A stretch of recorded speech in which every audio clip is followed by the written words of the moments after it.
শিশুদেরকে নিয়ে আমরা বাইরে বের হলে, আপনি যদি আপনার ভাগনা ভাগ্নিকে নিয়ে বের হন, আপনি কমনলি জিজ্ঞেস করবেন যে কিছু খাবে তোমরা, ঠিক আছে?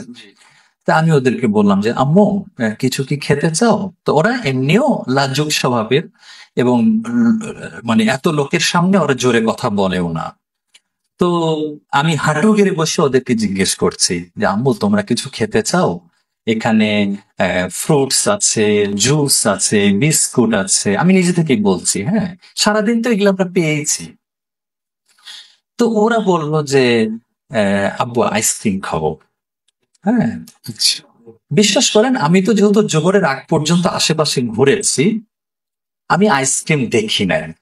আচ্ছা, হ্যাঁ, তা আমি ওদেরকে বলেছি যে আম্মু, আইসক্রিম তো এখানে নাই, তুমি লাবান আছে, তুমি কি লাবান খাবা? তা আমি হাঁটু গাড়া বসা ছিলাম, এবার উঠে আমি খুঁজতেছি যে কোন দিকে লাবান পাবো। হ্যাঁ, ঠিক আছে, কোন দিকে লাবান দিচ্ছে কিনা, জাস্ট বড় বড় লরির দিকে তাকিয়েছি যে কেউ লাবান দিচ্ছে কিনা। ওরা আবারও বলল না আব্বু, আইসক্রিমই খাবো। আই ওয়াজ স্টিল লুকিং, আমি দুই পাশে দেখছি।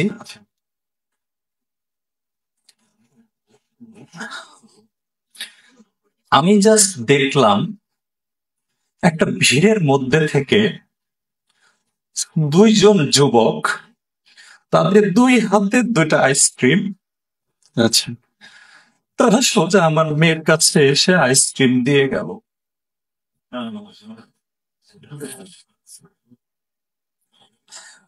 আমি বুঝলাম না, এত দূর থেকে ভিড়ের মধ্যে থেকে দুজন আসবে কেন হাতে আইসক্রিম নিয়ে? যদি হতো তাদের হাতে ডজন ডজন আইসক্রিম আছে, আমি মেনে নিতাম, দে আর অলরেডি ডিস্ট্রিবিউটিং।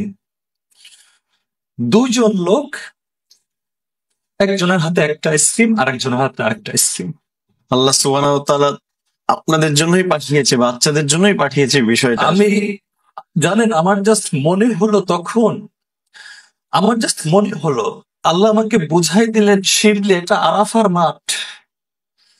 আমার ছোট হাজি চাইছে আইসক্রিম খেতে, তুমি জানো না এখানে দোয়া কবুল হয়? আমার জাস্ট মনে হলো আল্লাহ বুঝাই দিলেন, how dare you tell them এখানে আইসক্রিম নাই। আমি তো এটা বলতে পারতাম, আচ্ছা আম্মু, আল্লাহর কাছে চাও, দেখা যাক পাওয়া যায় কিনা। আমি কেন সিদ্ধান্ত নিলাম এখানে আইসক্রিম নাই? তুমি কি লাবান খাবা? Why did I offer them alternative? আমার আসলে বলা উচিত ছিল, আম্মু, আল্লাহর কাছে চাও, দেখি খুঁজে পাওয়া যায় কিনা। আমি এখনো ভুলতে পারি না যে ওই দূর আমি দেখতে পাচ্ছিলাম, বুঝলেন, প্রায় 30-40 হাত বা 20-25-30, আমি জানি না এক্স্যাক্টলি, একটা ভিড়ের মধ্যে থেকে দুজন আমাদের দিকে আসছে। They even did not talk to us. Ice cream দুজনকে দিয়ে দিল। সম্ভবত, আমি যদি ভুল না বলে থাকি, মাথায় একটু, মানে ছোট বাচ্চাদের মাথায় একটু আদর করে চলে গেল।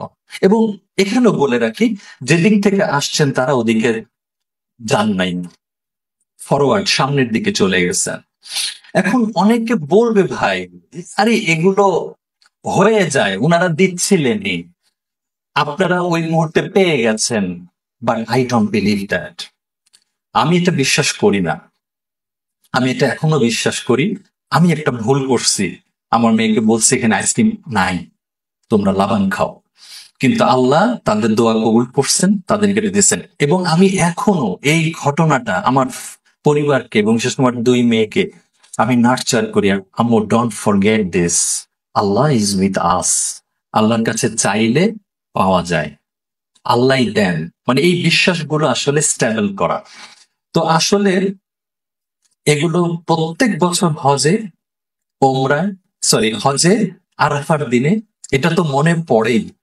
এবং ভাই, বিশ্বাস করেন, যতবার মনে পড়ে, এই যে আজকেও যেমন আমি একটু ইমোশনাল হয়ে গেছি, আমার এমন একটা দিন যায় নাই যে এই ঘটনা মনে পড়েছে আর আমাদের কান্না আসে নাই। ঠিক আছে, কান্না আসার মতোই বিষয়। হ্যাঁ, সেটাই। তো এটা এখন অনেকে বলবে, কামান শিবলি ভাই, সামান্য একটা আইসক্রিম নিয়ে আপনারা এত ইমোশনাল হয়ে যাচ্ছেন। No, it's not ice cream only, this is the response of আল্লাহ সুবহানাহু ওয়া তাআলা। এটা এটা আইসক্রিম দিয়ে হিসাব করলে এটা তুচ্ছ ঘটনা, কিন্তু যদি আল্লাহর রেসপন্স হিসেবে দেখেন, এটা তুচ্ছ ঘটনা নয়। এবং এখানে আমাদের আরেকটা বিশ্বাস রাখতে হবে, এটা এটা আল্লাহ ওয়াদা করেছেন, আরাফার দিনের দোয়া কবুল হয়। অনেক হাজিরা যান, যারা জীবনে প্রথম যাবেন এটা মনে রাখবেন, অনেক হাজিরা যান শুধু আশেপাশে ঘুরে ফিরে দেখতে দেখতে আর খাবার সংগ্রহ করতে করতে সময় নষ্ট করেন। কিন্তু এটা যে দোয়া কবুলের একটা দিন, এটাই যে আপনি আগামী আপনার মানে অনন্ত ভবিষ্যৎ বংশধরদের জন্যও যে দোয়া করে যাওয়ার একটা সুযোগ, আপনার ভবিষ্যৎ, আপনার অনাগত ভবিষ্যৎ সবকিছু নিয়ে দোয়া করে যেতে হবে, একটা অপরচুনিটি ছাড়া যাবে না। সুতরাং আমি বলবো যে আপনারা কেউ প্লিজ ভবিষ্যতে যারা যাবেন, এই যে একটু আগে তো আমরা সেলফি টেলফি এর কথা বলছিলাম, এগুলো তো ত্যাগ করবেনই, সাথে আমি বলবো অযথা সময় নষ্ট করবেন না আরাফার দিনগুলি। দোয়া দোয়া আর দোয়া।